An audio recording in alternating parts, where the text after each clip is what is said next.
Hello, welcome back to our YouTube channel love and Kanmani. അപ്പം നമ്മുടെ പുതിയൊരു വീഡിയോയിലേക്ക് എല്ലാവർക്കും സ്വാഗതം. അപ്പോൾ ഞാൻ ചായയൊക്കെ കുടിച്ച് ഹോസ്പിറ്റലിൽ പോകാൻ വേണ്ടിയിട്ട് വെയിറ്റ് ചെയ്ത് കേട്ടോ. നല്ല പേടിയുണ്ട്. പിന്നെ ഞാൻ എൻ്റെ മുഖമൊക്കെ ഒന്ന് നന്നായി നോക്കുക ഗൈസ്. അപ്പം എൻ്റെ സ്റ്റിച്ച് വെട്ടാൻ പോവുകയാണ്. എനിക്ക് നല്ല പേടിയുണ്ട്. ഞാൻ കുറേ നാളായിട്ട് സ്റ്റിച്ച് വെട്ടണം ഇങ്ങനെ പേടിച്ച് ഇങ്ങനെ നിൽക്കുകയാണ്. ഈ സർജറിനേക്കാളും എനിക്ക് കൂടുതൽ പേടിയുണ്ടായിരുന്നത് സ്റ്റിച്ച് വെട്ടാനായിരുന്നു. ഇപ്പം എന്താവോ എന്തോ. പിന്നെ ഇതാ ഞാൻ കുളിക്കാൻ വേണ്ടി നോക്കുമായിരുന്നു കേട്ടോ. കാരണം അമ്മ ചൂടുവെള്ളമൊക്കെ ഒഴിച്ച് ഡ്രസ്സൊക്കെ അവിടെ കൊണ്ട് സെറ്റാക്കിയിട്ടുണ്ട്. അപ്പോൾ കുറേ നേരെ പോയി കുളിക്കടി ഇങ്ങനെ കിടന്ന് പറയുന്നു. പിന്നെ ഞാനിതാ അപ്പോൾ ഇനി എന്തായാലും പോയി കുളിക്കാം. തല നനയ്ക്കണോ എന്നുള്ള കൺഫ്യൂഷൻ. എനിക്ക് പനി വന്നാൽ ഞാൻ പെടും ഗൈസ്. അങ്ങനെ തല നനയ്ക്കണ്ടേ വെച്ച് നോക്കുകയാണ്. അപ്പോൾ കുളി കഴിഞ്ഞ് വരുമ്പോഴേക്കും അമ്മ ഇത് അടിച്ചോരി ക്ലീൻ ചെയ്യാൻ കേട്ടോ. പിന്നെ ഇതാ ഞാൻ കുളിയൊക്കെ കഴിഞ്ഞ് വന്നു. ഇനി നമുക്ക് അതുമ്പോൾ ഒന്ന് ഓയിൽമെൻറ്റ് വെക്കേണ്ട ആവശ്യമൊന്നുമില്ല. കാരണം സ്റ്റിച്ച് വെട്ടണം എന്നാകുമ്പോഴേക്കും അത് റെഡി ആയിട്ടുണ്ടായിരുന്നു. എനിക്ക് വേദന കുറച്ച് ചൊറിച്ചിലൊക്കെ ഉണ്ടായിരുന്നു കേട്ടോ. അങ്ങനെ എനിക്ക് വേദനയൊന്നും ഇല്ലാതെ നോർമലായിട്ട് ഞാൻ അങ്ങനെ വരികയായിരുന്നു. പിന്നെ ഇതാ ഞാൻ എപ്പോഴേക്കും മുടിയൊക്കെ കെട്ടി ഈ നൈറ്റിക്ക് അമ്മ തയ്പ്പിച്ച് തന്നാട്ടോ. എനിക്ക് കംഫർട്ടായിട്ട് കിടക്കാൻ വേണ്ടിയിട്ട്. അപ്പം അല്ലെങ്കിൽ അമ്മയുടെ അളവിന് ഞാൻ മുന്നേ വീഡിയോ ഇട്ടിട്ടുണ്ടല്ലോ, അമ്മയുടെ അളവിനാവും മിക്ക നൈറ്റിയും തയ്പ്പിക്കുക.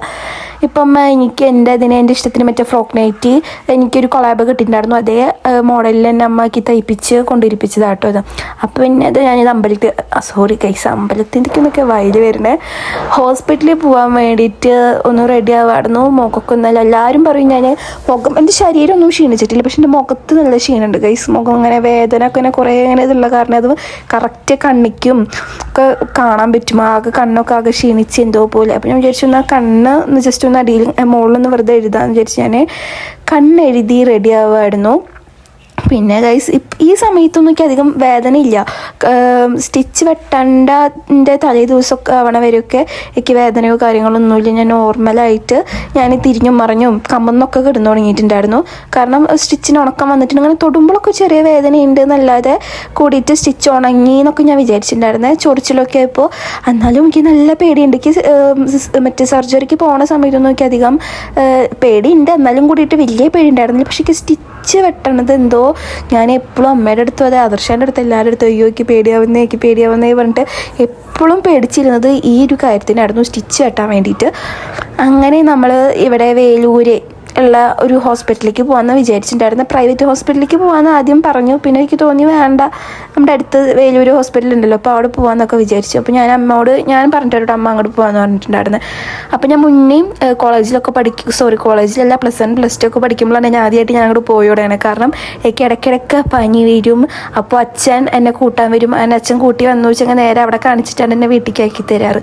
അങ്ങനെ ഇതാ ഞാൻ റെഡി ആയിട്ട് കഴിഞ്ഞു. പിന്നെ 10 മണിയാകുമ്പോൾ ഓട്ടോ വരുമെന്ന് പറഞ്ഞിട്ടുണ്ടായിരുന്നു. അപ്പോൾ അമ്മ ഇതാ ഫുഡ് അടിക്കുകയായിരുന്നു. അപ്പോൾ എന്നോട് ഫുഡ് കഴിക്കാൻ പറഞ്ഞു, പക്ഷേ എനിക്ക് വേണ്ടെന്നൊക്കെ പറഞ്ഞു. പിന്നെ എനിക്ക് മുതിരപ്പേരിയും മറ്റേ വാഴപ്പിൻ്റെയും ആ സംഭവമുള്ള ഉപ്പേരി കണ്ടപ്പോൾ കഴിക്കാൻ തോന്നി. ഉണക്കമ്മീൻ വറുത്തിട്ടുണ്ടായിരുന്നു. അപ്പോൾ ഞാനിതാ ഫുഡ് കഴിക്കുകയായിരുന്നു കേട്ടോ. ഫുഡ് കഴിച്ചു. എനിക്ക് നല്ല ഇഷ്ടമാണ് ഇങ്ങനെ മുതിരപ്പേരിയും ഉണക്കമ്മീൻ വറുത്തതൊക്കെ. ഇത്രയും നാൾ നോലുമ്പായിരുന്നു. അത് കഴിഞ്ഞിട്ട് 2 ദിവസം മാത്രമേ നോലുമ്പ് വീടാൻ കിട്ടിയുള്ളൂ ഗൈസ്. ഇന്ന് തൊട്ടിട്ട് വീണ്ടും സ്റ്റാർട്ടായി നോലുമ്പ്. അപ്പോൾ ഞാനിതാ ചോറുണ്ടു. പക്ഷേ എനിക്ക് ഇപ്പോൾ ഇങ്ങനെ പേടിച്ചിട്ടാണ് ഞാൻ ഇരിക്കുന്നത് ഗൈസ്. നല്ല എന്തോ ഒരു പേടിയാവുക. കാരണം ഈ മുറിയുമെന്നൊക്കെ ഒരു സംഭവം, മറ്റേതൊക്കെ സ്റ്റിച്ച് ഇടണതൊന്നും ഞാൻ അറിഞ്ഞിട്ടില്ല. ഇതപ്പോൾ സ്റ്റിച്ച് എങ്ങനെയാണ് അപ്പം ഉണ്ടാവുക ആലോചിച്ച് ഭയങ്കര ടെൻഷൻ ഉണ്ടായിരുന്നു. അപ്പോൾ നല്ല എരിവുണ്ടായിരുന്നു കേട്ടോ ഉപ്പേരിക്ക്. എന്നാലും എനിക്ക് ഭയങ്കര ഇഷ്ടമാണ്. ഞാനിങ്ങനെ ആസ്വദിച്ച് തന്നെ ഫുഡൊക്കെ നന്നായിട്ട് കഴിച്ചു. പിന്നെ ഇതെന്തോ ഇരുന്ന് ചിരിക്കുക എന്തൊക്കെയോ കാണിക്കുന്നുണ്ട്. എന്നാലും എൻ്റെ മുഖത്ത് കാണുന്നുണ്ട് ഗൈസ് ആ ഒരു ടെൻഷൻ. എനിക്ക് നല്ല പേടിയുണ്ടായിരുന്നു. കാരണം സമയം അങ്ങനെ നോക്കുന്നുണ്ട് കേട്ടോ, ഓട്ടോ വരാറായോ എന്നൊക്കെ. അങ്ങനെ ഇതാ ഗൈസ് എൻ്റെ ഫുഡൊക്കെ കഴിഞ്ഞു. പിന്നെ ഇത് ഞാൻ കൈയെടുക്കാൻ പോയിട്ട്, കാരണം ഓട്ടോ വരുമെന്നുള്ളക്ക് നല്ല ടെൻഷൻ ഉണ്ടായിരുന്നു. 10 മണിയാകുമ്പോൾ വരുമെന്നാണ് അച്ഛൻ പറഞ്ഞിട്ടുണ്ടായിരുന്നത്. എന്തായാലും നമുക്ക് അവിടെ ആകുമ്പോൾ കാറും സൗകര്യങ്ങളും എല്ലാം ഉണ്ട്. അല്ലെങ്കിൽ ആദർശമായിട്ട് ഇപ്പോൾ എല്ലാത്തിനും എൻ്റെ ഒപ്പം ഉണ്ടാവുന്നത്. അല്ലെങ്കിൽ എപ്പോഴും നമുക്ക് വയ്യാതാവുന്ന സമയത്ത് എന്തെങ്കിലുമൊക്കെ ഒരു ട്വിസ്റ്റ് ഞങ്ങൾക്ക് നടക്കാറുണ്ട് ഗൈസ്. ഇപ്പോൾ ആദർശേൻ്റെ കാറ് സർവീസിന് കൊടുത്തേക്കുക, എന്തോ ഒരു സംഭവം വന്നിട്ട്. അങ്ങനെ കാരണം ആദർശേട്ടൻ ഇങ്ങോട്ട് വരാൻ പറ്റിയില്ല. അല്ലെങ്കിൽ ആദർശേട്ടൻ വന്നിട്ട് പോകാമെന്നാണ് പറഞ്ഞിട്ടുണ്ടായിരുന്നു. ഇതേപോലെ തന്നെയായിരുന്നു ഗൈസ് എനിക്ക് ഫസ്റ്റ് അബോർഷനായ സമയത്ത്. അന്ന് നമ്മൾ ബുള്ളറ്റിൽ ഒരു ഇതായിട്ട് വരാമെന്നൊക്കെ വിചാരിച്ചിട്ട് കാർ എടുക്കാതെ ബുള്ളറ്റ് എടുത്ത് വന്ന്. അന്നൊക്കെ ബ്ലീഡിങ് ആയിട്ട് പോണ സമയത്ത് ഇവിടെ ആരുടെ അടുത്തും കാറില്ല, നമ്മുടെ അടുത്ത് ബുള്ളറ്റ്, പോകാൻ പറ്റില്ലല്ലോ. അങ്ങനെ നമ്മൾ സ്വന്തമായിട്ട് കാറിലുള്ളവരാണ് കേട്ടോ. എന്നിട്ട് കാർ അന്വേഷിച്ച് നടക്കുമായിരുന്നു ഇവിടെ. എന്നിട്ട് ഞങ്ങളുടെ ഒരു കസിൻ്റെ ചേട്ടൻ തന്നെയാട്ടോ നമുക്ക് കാർ കൊണ്ട് നിന്നിട്ടാണ് ആദർശേട്ടനെ ഹോസ്പിറ്റലിലേക്ക് കൊണ്ടുപോയത്. അങ്ങനെ കുറേ കാര്യങ്ങൾ. പിന്നെ ഇതാ ഞാൻ വെള്ളമൊക്കെ കുടിച്ചു. അമ്മ അതേ എൻ്റെ ഗോൾഡൊക്കെ എവിടേക്കോ ഒളിപ്പിച്ച് വെച്ച് എടുത്ത് കൊണ്ടുവരും കേട്ടോ. അപ്പോൾ ഇതൊന്നും വീഡിയോയിൽ ഇടല്ലേട്ടാ എന്നൊക്കെ പറയാൻ അമ്മേൻ്റെ അടുത്ത്. അപ്പോൾ ഞാൻ എല്ലാ സംഭവം മറ്റേ നമ്മൾ സർജറിക്ക് പോകുമ്പോൾ ഒന്നും ഗോൾഡൊന്നും ഇടാൻ പാടില്ലായിരുന്നു. അപ്പോൾ അതൊക്കെ ഊരി വെച്ചിട്ടാണെന്ന് പോയിണ്ടായിരുന്നത്. അപ്പോൾ എനിക്ക് സംഭവം ഇടാൻ വലിയതൊന്നും ഇല്ല. പക്ഷെ അമ്മ അങ്ങനെ കിടന്ന് ചൊറിഞ്ഞുകൊണ്ട് എൻ്റെ പിന്നാലെ അടക്കും, മാലയിട്, മറ്റേതിട്, വളയിട് എന്നൊക്കെ പറഞ്ഞിട്ട്. അങ്ങനെ ഞാൻ അതേ കമ്മലൊക്കെ ഇട്ടു, മാലയിട്ടു. പിന്നെന്താ ഇങ്ങനെ കേസ് ഇങ്ങനെ എന്തൊക്കെയോ അമ്മ പറയുന്നുണ്ട് കേട്ടോ. അപ്പോൾ ഞാനമ്മ എന്തോ വർത്താനൊക്കെ പറഞ്ഞിട്ടാണ് ഇത് ചെയ്യുന്നത്. പിന്നെ ഇതാ ഞാൻ പാദസരം വേണ്ടെന്ന് പറഞ്ഞിട്ട് മാറ്റി വെച്ചതായിരുന്നു. എനിക്ക് ചരടാണ് കേസ് ഇഷ്ടം. ഞാൻ കോളേജിലൊക്കെ പോകുമ്പോൾ ചരടാണ് കെട്ടാറ്. പാദസരം ഇടയ്ക്ക് അമ്മ അങ്ങനെ എന്തെങ്കിലുമൊക്കെ ഫംഗ്ഷൻ ഉണ്ടാകുമ്പോൾ ഇടുന്നില്ല, അത് ഞാൻ സ്ഥിരം ഇടാറില്ല. ഇപ്പോൾ കല്യാണം കഴിഞ്ഞപ്പോൾ പിന്നെ സ്ഥിരമാക്കി. അപ്പം അമ്മേനെ അങ്ങനെ ചീത്ത പറയട്ടോ, നിനക്ക് അഹങ്കാരം കൊണ്ടാണ് ഇടാത്തതെന്നൊക്കെ പറഞ്ഞിട്ട്. പിന്നെ അമ്മ കഷ്ടപ്പെട്ട് വാങ്ങിച്ചാന്നൊക്കെ ആയിട്ട് അമ്മ അങ്ങനെ ഇരുന്ന് ഇങ്ങനെ പറഞ്ഞു തരുന്നുണ്ട്. അപ്പോൾ അമ്മ തന്നെ ഇട്ട് അമ്മയ്ക്ക് അച്ഛൻ കണ്ണും കാണാനില്ല ഗൈസ്, കുളത്തിടാൻ പറ്റുന്നില്ലല്ലോ എന്ന് പറഞ്ഞിട്ട് അങ്ങനെ ആക്കായിരുന്നു. പിന്നെ ഇതാ നമ്മൾ ഒരു 10 മണിക്ക് കഴിഞ്ഞു കേട്ടോ. അപ്പോൾ നമ്മൾ വണ്ടി കാത്ത് നിൽക്കുകയാണ്. അപ്പോൾ 10 മണി കഴിഞ്ഞ് കുറേ നേരം നിന്ന് വണ്ടി കാണുന്നില്ല. അപ്പം ഞാനൊരു മിഠായിയൊക്കെ എടുത്ത് കഴിച്ചു. എന്നിട്ടും നമ്മൾ കുറേ നേരം പോസ്റ്റ് ആയി ഗൈസ്. ഇപ്പോൾ വരും. ഞാൻ അങ്ങനെ അച്ഛനെ വിളിച്ച് കൊടുക്കൂട്ടോ, അച്ഛൻ എന്താ വണ്ടി വരാത്തതെന്നൊക്കെ വെച്ചിട്ട്. പിന്നെ ഈ മിഠായിക്ക് അച്ഛനൊരു ഞാൻ നല്ല ഇതാവുമെന്ന് വിചാരിച്ചിട്ടാണ് എടുത്തിട്ടുണ്ടായിരുന്നത് ഗൈസ്. പക്ഷേ ഒരുമാതിരി നെയ്യിൻ്റെ ചൊയ്യായിരുന്നു ഈ മിഠായിക്ക് ഉണ്ടായിരുന്നത്. കാരണം എനിക്ക് അധികം ഇഷ്ടപ്പെട്ടില്ല. കാരണം ഒരു ഓവർ ഇങ്ങനെ ഭയങ്കരമായിട്ട് നെയ്യിൻ്റെ ചൊയ ഉണ്ടായിരുന്നു. എന്നാലും പിന്നെ പൊട്ടിച്ചതല്ലേ എന്ന് വിചാരിച്ച് ഇങ്ങനെ കഴിച്ചു. പിന്നെ ഇത് അമ്മയും ഞാനും ഇത് താടിക്കും കൈ കുത്തി ഇരിക്കട്ടോ. 10 മണി കഴിഞ്ഞു, 10:30 കഴിഞ്ഞു, വണ്ടി കാണാനില്ല. അങ്ങനെ കുറേ നേരം കാത്തുനിന്ന് പിന്നെ അമ്മ ഇതാ ഓരോ വണ്ടിയുള്ള സൗണ്ട് വരുമ്പോൾ നമ്മൾ പുറത്തേക്ക് ഇങ്ങനെ ഇറങ്ങി നിൽക്കും. ആ വണ്ടിയാണോ, ഒച്ച വിളിച്ച വണ്ടിയാണോ നോക്കാൻ വേണ്ടിയിട്ട് ഇങ്ങനെ പുറത്തേക്ക് ഇറങ്ങി നിന്നോട്ടാം. അപ്പോൾ കണ്ടോ, ഓരോ വണ്ടിയുള്ള സൗണ്ട് കേൾക്കുമ്പോൾ ആ വണ്ടിയാണോ വെച്ചിട്ടാണ് നമ്മളിങ്ങനെ നോക്കുന്നത്.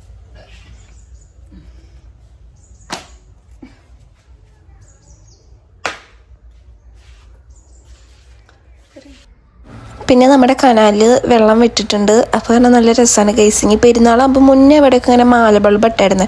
അപ്പോൾ നല്ല രസമായിരുന്നു. ഇപ്പോൾ മറ്റേ ട്യൂബ് ലൈറ്റ് ആക്കിയിട്ടുണ്ട്. പിന്നെ അമ്മ അത് ഓറഞ്ചിൻ്റെ തൊലിയൊക്കെ മറ്റേ പൊടിക്കാൻ വേണ്ടിയിട്ട് അവിടെ എടുത്ത് വെച്ചിട്ടുണ്ട് കേട്ടോ. ഇത് കുറേ വിട്ട് നടന്നിട്ടുണ്ട്. എൻ്റെ ഇത് മീഷോയൊന്നുമല്ല കേട്ടോ, നീലച്ചെരുപ്പ്. അത് ഞാൻ കടയിൽ നിന്ന് വാങ്ങിച്ചതാ. കാണുമ്പോൾ മാളും ഇതിൻ്റെ സൈൻ പിടിച്ചിട്ടുണ്ട്. മാളൂഞ്ചും പൊട്ടി സൈഡ് ഇങ്ങനെ റബ്ബർ ഇങ്ങനെ വിണ്ട് കീറും സ്റ്റിച്ച് ചെയ്യാൻ. പിന്നെ ഇത് ഞങ്ങൾ നിൽക്കണതിൻ്റെ ഇടയിൽ നമ്മുടെ വണ്ടി നേരെ നിർത്താതെ പോണ് കണ്ടു. പിന്നെ ആളത് റിവേഴ്സ് അടിച്ച് തിരിച്ച് വന്നു കേട്ടോ.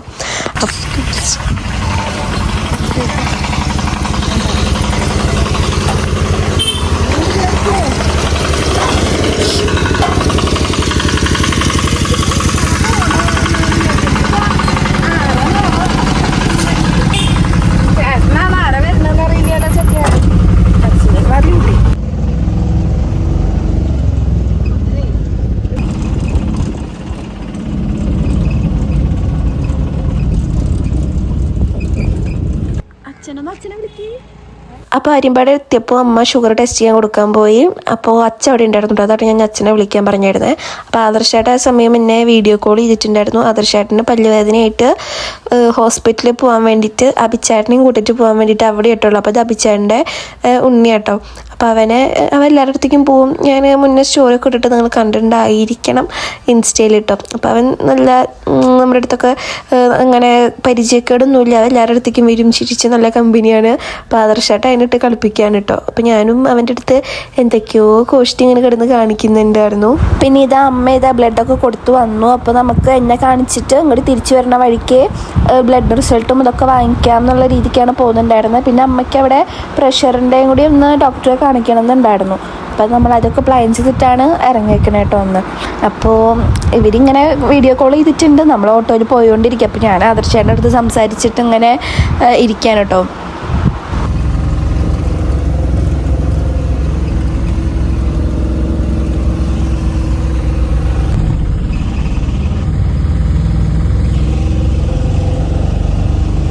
അങ്ങനെ അങ്ങനെ നമ്മൾ വേലൂർ എത്തിയിട്ടോ. അപ്പോൾ ഹോസ്പിറ്റലിൽ എത്താറാവും തോറും എനിക്ക് ഭയങ്കര നെഞ്ചിങ്ങനെ ഇടിച്ചുകൊണ്ടിരിക്കുക, എനിക്ക് ടെൻഷനായിട്ട്. കാരണം എനിക്ക് എന്താണെന്നറിയില്ല, ഈ സ്റ്റിച്ച് ഇങ്ങനെ മുറിവായിട്ട് അതിൻ്റെ മുകളിൽ സ്റ്റിച്ച് ഇട്ടിട്ട് അതിങ്ങോട്ട് വെട്ടിയെടുക്കുക എന്നൊക്കെ പറയുമ്പോൾ എനിക്ക് നല്ല പേടിയുണ്ടായിരുന്നു. അങ്ങനെ എല്ലാവരും പറയും കേട്ടോ, വേദനയൊന്നും ഇല്ല എന്നൊക്കെ പറഞ്ഞു. അപ്പോൾ ഞാനിത് എന്താവും എന്നുള്ളൊരു ടെൻഷനായിരുന്നു എനിക്കുണ്ടായിരുന്നത്. അപ്പോൾ ഞങ്ങളിതേ ഹോസ്പിറ്റലിലെത്തി. എനിക്ക് ഈ ഹോസ്പിറ്റലിലാണ് അപ്പം എൻ്റെ +2, +1 കാലഘട്ടമാണ് എനിക്ക് ഓർമ്മ വരിക കേട്ടോ. അപ്പോൾ എനിക്ക് വയ്യാതെയാകുമ്പോൾ മിക്കതും കിടക്കിടക്ക് പനി വരും. അപ്പോൾ ഒന്നെങ്കിൽ മടിയൊക്കെ പിടിച്ചിട്ട് ഞാൻ എങ്ങനെയും അവിടെ നിന്ന് ചാടിപ്പോരാൻ വേണ്ടിയിട്ട് അച്ഛനെ വിളിക്കുകയൊക്കെ വയ്യ പറഞ്ഞിട്ട്, അപ്പോൾ അച്ഛനെ കൂട്ടാൻ വന്നിട്ട് ഇവിടെ കാണിച്ചിട്ടാണ് അങ്ങനെ പോവാറ്. അപ്പോൾ എനിക്ക് അച്ഛനെ ക്യൂ നിൽക്കുക അങ്ങനത്തെ സീനൊന്നും വേണ്ട. കാരണം സ്കൂളിൽ നിന്ന് വരുന്ന സമയത്ത് നമുക്ക് OP ടിക്കറ്റ് എടുത്തു കഴിഞ്ഞാൽ ഡയറക്റ്റ് ഡോക്ടറെ പോയി കാണിക്കാം. അങ്ങനെ ഞങ്ങൾ ഇവിടെ എത്തി. ഓട്ടോ ചേട്ടൻ അവിടെ വെയിറ്റ് ചെയ്യാൻ നിന്നിട്ട്. അപ്പം അമ്മ OP ടിക്കറ്റ് എടുക്കാൻ വേണ്ടിയിട്ട് നിൽക്കുക. അപ്പോൾ ഞങ്ങൾക്ക് കിട്ടിയ നമ്പർ 133, അമ്മയ്ക്ക് എൻ്റെ 133, അമ്മയുടെ 134 ആയിരുന്നു കേട്ടോ. പിന്നെ അമ്മയ്ക്ക് പ്രഷർ ചെക്ക് ചെയ്യണമായിരുന്നു. അപ്പോൾ കുറേ നേരം നമ്മൾ എവിടെയും നോക്കാമെന്നൊന്നും അറിയാതെ അങ്ങനെ നിൽക്കുമായിരുന്നു. പിന്നെ അവിടെ നോക്കിയപ്പോൾ 49 ആയിട്ടുള്ളൂ. കുറേ ടൈം ഇരിക്കേണ്ടി വരുന്നു. അപ്പം തന്നെ ഞങ്ങൾക്ക് മനസ്സിലായിട്ടോ, ടോക്കൺ നമ്പർ 49 വിളിച്ചിട്ടേ ഉള്ളൂ, ഞങ്ങളുടെ 133. അപ്പോൾ എത്ര നേരം ഇരിക്കേണ്ടി വരും എന്ന് ഞാൻ അമ്മയും കൂടി ഇങ്ങനെ നിൽക്കുക. അത് കഴിഞ്ഞിട്ട് കുറച്ച് കഴിഞ്ഞപ്പോഴേക്കും പ്രഷർ നോക്കാൻ വേണ്ടിയിട്ട് നമ്മൾ കുറേ നേരം അവിടെ നിന്നിട്ട് കുറേ ടൈം കളഞ്ഞു. പിന്നെ ഈ സൈഡിലായിരുന്നു പ്രഷർ നോക്കേണ്ട ഒരു സ്ഥലം ഉണ്ടായിരുന്നത്. പിന്നെ അവിടെ പോയിട്ട് പ്രഷറൊക്കെ നോക്കി. അമ്മയ്ക്ക് പ്രഷർ കുഴപ്പമൊന്നും ഉണ്ടായിരുന്നില്ല. പിന്നെ ഹോസ്പിറ്റലിൽ ഇങ്ങനെ വെറുതെ ഞാനും അമ്മയും കുറേ വർത്താനൊക്കെ പറഞ്ഞിരുന്നു. ലാസ്റ്റ് 122 ആകുമ്പോൾ അങ്ങനെ ഒരു 1:30 ആയിട്ട് നമ്മൾ ഡോക്ടറെ കാണിക്കാൻ നിൽക്കുമ്പോൾ പിന്നെ 130 അങ്ങനെ നമ്മളെ വിളിച്ചു. അതിൻ്റെ ഉള്ളിലത്തെ കയറിയിട്ടുള്ള വീഡിയോസ് നോക്കി എടുക്കാൻ പറ്റിയില്ല ഗൈസ്. അങ്ങനെ ഞാൻ എൻ്റെ സ്റ്റിച്ചൊക്കെ വെട്ടി ഇറങ്ങി ഗൈസ്. അതിൻ്റെ ഉള്ളിലത്തെ നോക്കി എടുക്കാൻ പറ്റിയില്ല. കരഞ്ഞ് ഒരു വിധമായിട്ടാണ് ഇറങ്ങി വരുന്നത്. നല്ല വേദന ഉണ്ടായിരുന്നു. കാരണം എൻ്റെ 2 സ്റ്റിച്ച് ഉണ്ടായിരുന്നു. അതിൽ അടിയിലത്തെ സ്റ്റിച്ച് ഉണങ്ങിയിട്ട് സെറ്റായിട്ടുണ്ടായിരുന്നു. മുകളിലത്തെ സ്റ്റിച്ച് സെറ്റായി വരുന്നതേ ഉള്ളൂ. കാരണം ആ സ്റ്റിച്ച് വെട്ടിയപ്പോൾ വീണ്ടും 2ആയിട്ട് അങ്ങനെ പിളർന്ന പോലെയായി. അത് കണ്ട് ചോരയൊക്കെ വരണ കണ്ട് എൻ്റെ തലയൊക്കെ ചിറ്റി ഞാൻ ഭയങ്കര കരച്ചിലായിരുന്നു. നല്ല വേദനയുണ്ടായി. ആകെ ബ്ലഡൊക്കെ നന്നായിട്ട് വന്നു. അങ്ങനെ മറ്റേ പഞ്ഞൊക്കെ വെച്ച് അവർ ഫുള്ള് സെറ്റാക്കി തന്ന് അധികം കുലുങ്ങാതൊക്കെ പോകാൻ പറഞ്ഞിട്ടോ. അങ്ങനെ നമ്മൾ ഓട്ടോയ്ക്ക് വേണ്ടി വെയിറ്റ് ചെയ്ത് നിൽക്കാം. അപ്പോൾ നമ്മളതിനെ രാവിലെ കൊണ്ടുവന്ന ചേട്ടൻ്റെ എന്തോ ഓട്ടോ ഉണ്ട് പറഞ്ഞിട്ട് ആൾ പോയിട്ടുണ്ടായിരുന്നു. അപ്പോൾ അച്ഛൻ അവിടെ നിന്ന് വേറൊരു ചേട്ടൻ്റെ ഓട്ടോ ആര്യമ്പാടത്ത് നിന്ന് അങ്ങോട്ട് പറഞ്ഞു വിട്ടു. അപ്പോൾ ഞാൻ അമ്മയും കൂടിയിട്ട് ഓട്ടോയ്ക്ക് വേണ്ടിയിട്ട് വെയിറ്റ് ചെയ്ത് നിൽക്കുക. അപ്പോൾ ചേട്ടൻ വന്നു കേട്ടോ. അപ്പോൾ ഞാൻ അമ്മയും കൂടി കയറിയിരിക്കും. നല്ല പേടിയുണ്ടായിരുന്നു ഓട്ടോയിൽ ഞാൻ എങ്ങനെ പോയിട്ട് വീടെത്തുന്നു. കാരണം നന്നായി കുലുങ്ങുമല്ലോ. പ്രത്യേകിച്ച് ഓട്ടോ പോകുമ്പോൾ നമുക്കൊരു ഇങ്ങനെ ഒരു കുലുക്കുണ്ടാവും. പിന്നെ ഈ കുണ്ടും കുഴുക്കുള്ള റോഡാകുമ്പോൾ നന്നായിട്ട് കുലുങ്ങും. അപ്പോൾ എനിക്ക് നല്ല പേടിയുണ്ടായിരുന്നു. അത് നല്ല വേദനയുണ്ട്. കാരണം ബ്ലഡ് ഇങ്ങനെ വന്നുകൊണ്ടിരിക്കുക. കാണുമ്പോൾ തന്നെ ഞാൻ കറക്റ്റ് ഇങ്ങനെ നോക്കി നിന്നു സംഭവം. ആ ചേച്ചിയോട് ഞാൻ ചോദിക്കുന്നുണ്ട്, ചേച്ചിയെ വേദനിക്കോ? അപ്പോൾ ചേച്ചി പറഞ്ഞു, ഇല്ല കുട്ടിയെ വേദനയ്ക്കില്ല എന്നൊക്കെ പറഞ്ഞു. അങ്ങനെ ഞാൻ കിടന്നു. അപ്പോൾ അവർ ആ സ്റ്റിച്ചിൻ്റെ ഇടയിൽ കൂടെ ഇങ്ങനെ കത്രികെട്ട് ഇങ്ങനെ വലിച്ചപ്പോൾ തന്നെ എനിക്ക് കുറച്ച് വേദനയും. പിന്നെ അടിയത്ത് വലിച്ചപ്പോഴേക്ക് കുഴപ്പമില്ലാന്ന് തോന്നി. പക്ഷെ മുകളിലത്തെ എടുത്തപ്പോഴേക്ക് നന്നായി വേദനിച്ചു. മുകളിലത്തെ ഇതിങ്ങനെ സെറ്റായിട്ട് വരുന്നതേ ഉണ്ടായിരുന്നുള്ളൂ. അപ്പോൾ ഞങ്ങൾക്ക് ഇങ്ങനെ കാണുകയാണ്. അങ്ങനെ ആര്യമ്പാട് എത്തിയപ്പോൾ അമ്മയ്ക്ക് എന്തോ വാങ്ങിക്കാണ്ട് പറഞ്ഞിട്ട് അമ്മ ഈ പലചരക്ക് കടയിൽ കയറിയിട്ടോ. അപ്പോൾ അച്ഛനാണ് എല്ലാ സംഭവങ്ങളും വാങ്ങിക്കാറ്. ഇപ്പോൾ എന്തോ അമ്മയ്ക്ക് അർജൻറ്റായിട്ട് വാങ്ങിക്കാണ്ട് പറഞ്ഞപ്പോൾ അങ്ങനെ കയറി. അപ്പോൾ നമ്മുടെ ഒപ്പം ഹോസ്പിറ്റലിൽ നിന്ന് വരുമ്പോൾ ഉള്ള ആൾക്കാരില്ലാതെ 2 പേരും കൂടി ഉണ്ടായിരുന്നു. അപ്പോൾ അവർക്ക് ഇവിടെ നമ്മുടെ നാട്ടിലുള്ള ചേച്ചിയും ചേട്ടൻ തന്നെയായിരുന്നു കേട്ടോ. അപ്പോൾ അവർ ലിഫ്റ്റ് ചോദിച്ചപ്പോൾ നമ്മളങ്ങനെ കൊടുത്തു. പിന്നെ നമ്മുടെ അവിടെ പെരുന്നാളായിരുന്നു പിറ്റേ ദിവസം. അപ്പോൾ അതിൻ്റെ മാല ബൾബും ഒക്കെ ഇട്ടിട്ട് എല്ലാ വീട്ടിലും ഇങ്ങനെ സെറ്റാക്കി ഇട്ടിട്ടുണ്ടായിരുന്നു കേട്ടോ.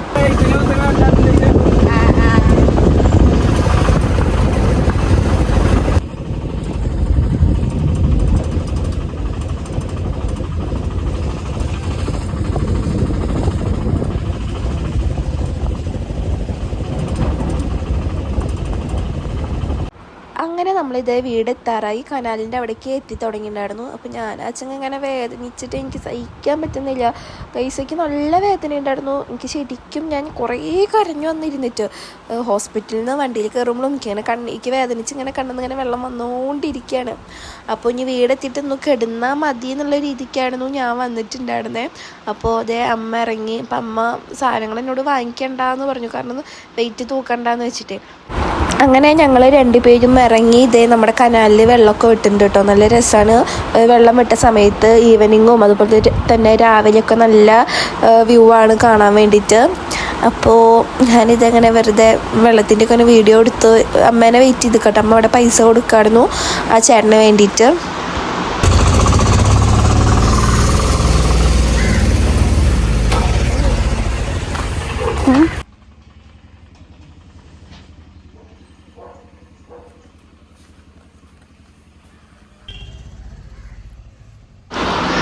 അങ്ങനെ ഇത് ഞാൻ വീടെത്തി. പിന്നെ ഞാൻ ഫുള്ള് കരച്ചിലായിരുന്നു. കാരണം അവർ മുകളിൽ ഇങ്ങനെ കവർ ചെയ്ത് ഡ്രസ്സ് ചെയ്ത് തന്നിട്ടുണ്ടായിരുന്നു. അത് വീടെത്തിയ അഴിച്ച് മാറ്റാൻ പറഞ്ഞിട്ടുണ്ടായിരുന്നു. അത് അഴിച്ച് മാറ്റിയപ്പോഴേക്കും അത് കണ്ടിട്ടിരിക്കുക തന്നെ വിഷമാവ്, ആകെ ബ്ലഡും ഇതൊക്കെ ആയിട്ട് ഞാൻ ഫുള്ളന്ന് കരച്ചിലായിരുന്നു. അങ്ങനെ കുറേ നേരം കിടന്നു. അങ്ങനെ വൈകിട്ടായപ്പോൾ ഞാനിങ്ങനെ എനിക്ക് വന്ന് നോക്കിയപ്പോൾ അമ്മ എന്തോ ഇങ്ങനെ ഗ്യാസ് ഞാൻ വിചാരിച്ചു ചായയാണ്. പിന്നെ അമ്മ തുണി ഉണ്ടല്ലോ, എനിക്കിങ്ങനെ മുറിയുടെ അവിടെ തുടയ്ക്കാനുള്ള തുണി അമ്മ നന്നായി ചൂടാക്കിയിട്ട് ഫുള്ള് ക്ലീൻ ചെയ്യായിരുന്നു. അപ്പോൾ ചെറിയ ചൂടുവെള്ളത്തിൽ ഉപ്പിട്ടിട്ട് അതിങ്ങനെ വെച്ച് ഇങ്ങനെ ഒപ്പിയിട്ട് എടുക്കാൻ പറഞ്ഞിട്ടുണ്ടായിരുന്നു. നല്ല വേദനയുണ്ട് ഗൈസ്. ആ സ്റ്റിച്ച് ഇങ്ങനെ ശരിക്കും വീണ്ടും ഒരു മുറി ആദ്യമായിട്ട് പറ്റിയ പോലെയായി. കാരണം ബ്ലഡും ഇതൊക്കെ ആയിട്ട് കറക്റ്റ് സ്റ്റിച്ച് ചെയ്തത് ഇങ്ങനെ ജോയിൻ്റ് ആയിട്ടുണ്ടായിരുന്നില്ല. അപ്പോൾ ഇങ്ങനെ അകന്ന് നിൽക്കുന്ന കാണുമ്പോൾ ആർക്കായാലും ഇങ്ങനെ അമ്മയ്ക്കത് ക്ലീൻ ചെയ്ത് തരുമ്പോൾ അമ്മയ്ക്കും എന്തോ പോലെ ആവാന്നൊക്കെ പറഞ്ഞു. എന്നാലും ഞാൻ വേദനയൊക്കെ സഹിച്ച് പിടിച്ച് ഞാൻ എന്തൊക്കെയോ ഇങ്ങനെ കരഞ്ഞിട്ടേ. കാരണം എന്തൊരു അവസ്ഥയാണ് പെണ്ണുങ്ങളായപ്പം ഞാൻ പറയൂട്ടോ, പെണ്ണുങ്ങളായ മോളെ ഇങ്ങനെ തന്നെ ഒരുപാട് വേദന സഹിക്കണം, ഇനിയും എത്ര വേദന സഹിക്കാൻ കിടക്കാന്നൊക്കെ പറഞ്ഞിട്ട്. അങ്ങനെ അമ്മ വീണ്ടും വൈകിട്ട് അമ്മ കുളിച്ച് വന്ന് എന്തായി മുറി എന്നൊക്കെ അമ്മ വന്ന് നോക്കാട്ടോ കണ്ണട വെച്ചിട്ട്. ഉണക്കായോ ഇങ്ങനെ അകന്ന് നിൽക്കുന്നതൊന്നും റെഡിയായോ എന്നൊക്കെ നോക്കാം. അപ്പം അമ്മ വീണ്ടും അമ്മ ഇതാക്കി ചൂടുവെള്ളം വെച്ച് തരാമെന്നൊക്കെ പറഞ്ഞു. അതിൻ്റെ ഇടയിലത്തെ വീഡിയോസൊന്നും ഞാൻ എടുത്തില്ല കേട്ടോ. അതിൻ്റെ ഇടയിൽ ചായ കുടിച്ചു, അമ്മ കുളിക്കാൻ പോയി, അങ്ങനെ കുറേ ഉണ്ടായിരുന്നു. അപ്പം അമ്മ വീണ്ടും കുളി കഴിഞ്ഞ് വന്നിട്ട് ചൂടുവെള്ളം വെച്ചിട്ടുണ്ടായിരുന്നു. അപ്പം അതമ്മ ഒന്നും കൂടി നോക്കി നോക്കാം. അമ്മയ്ക്ക് കണ്ണാട വെച്ച അമ്മയുടെ പഴയ കണ്ണാടി. അപ്പം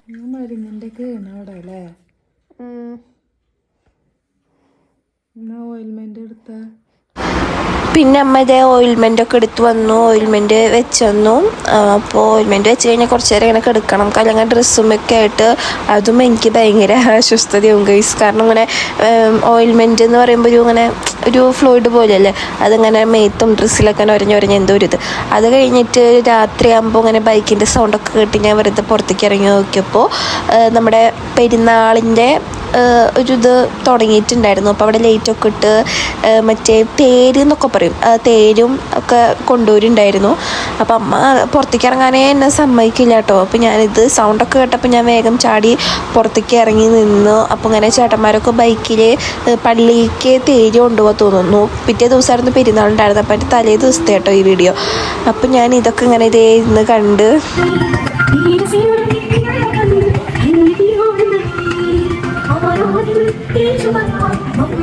Thank you.